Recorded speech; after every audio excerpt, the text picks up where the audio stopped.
Votre micro est éteint. Votre micro. Vous n'avez pas pris tout ce qu'il a pensé, tout ce à quoi il a pensé. Par exemple, nous avons les journalistes qui sont en train, nous avons vu aussi des pasteurs qui sont en train de décourager les gens au vaccin. Par rapport, par exemple, à ces messages-là, qu'est-ce que vous dites? Parce qu'en fait, il serait mieux que vous puissiez leur dire quelque chose, étant donné que ce message, nous sommes sûrs qu'il va arriver au pays. Qu'est-ce que vous dites exactement à ceux que nous sommes en train d'observer qui disent, écoutez, le vaccin, il faudrait plutôt que les présidents s'engagent, écrivent une note de reconnaissance ensemble avec l'équipe soignante, comme quoi vous nous donnez ce vaccin, si quelque chose arrivait, malheur arrivait, vous en êtes responsable. Tout un tas de choses qu'ils disent là-dessus. La prise en charge même à ces jours, qu'est-ce que vous en pensez? Un peu de tout là sur la situation actuelle au Congo en rapport avec le vaccin. Oui, j'ai vu ces messages et j'en vois beaucoup de ce genre de messages. C'est un message quand techniquement, je vais vous dire que quand vous discutez, ça, on va sortir un peu de l'infodémiologie. Je quitte d'être médecin, je prends ma casquette de management. Lorsqu'on a une discussion, qui est rationnelle. Quand vous avez une discussion rationnelle avec quelqu'un, vous donnez des arguments, l'autre donne ses arguments, on avance. Quand vous avez une discussion qui est émotionnelle, ça ne marche pas.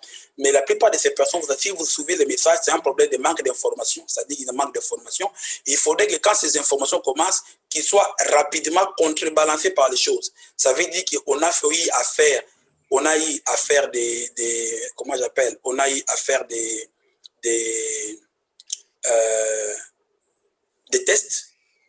J'ai montré qu'il y a plus de 30-40 000 personnes. On a eu, je vous ai montré tantôt qu'il y a plus de 600 millions de personnes qui sont déjà, 300 millions de personnes par exemple, qui sont déjà vaccinées de par le monde.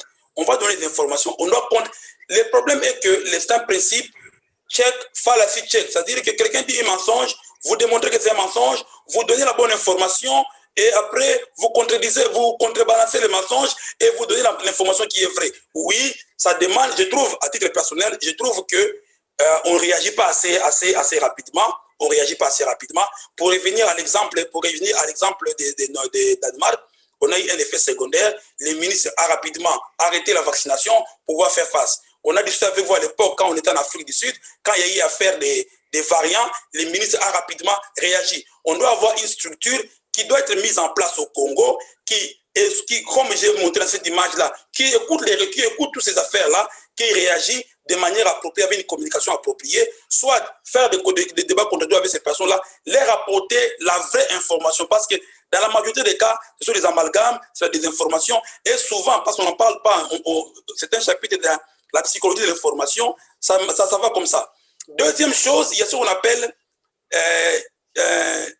vaccination literacy, l'illettrisme vaccinal de beaucoup de journalistes qui, quand ils prennent une information, ils relativisent tout. On ne devait pas relativiser du tout. Donc, en place, c'est vrai qu'on a besoin d'une structure qui va commencer d'abord à combattre la désinformation avec des données qualitatives, des données quantitatives et à donner l'information au moment opportun. Oui, ce sont des messages, mais ces messages doivent être contrebalancés. Les gens se réveillent. Oui, j'ai mis Bill Gates comme exemple. J'aurais pu mettre aussi professeur Mouyembe. Les gens se réveillent un matin, ils accusent Mouyembe de tous les mots. Mais il faudrait que moi, je constate que les élèves de Mouyembe, dont je suis parti, mais c'est des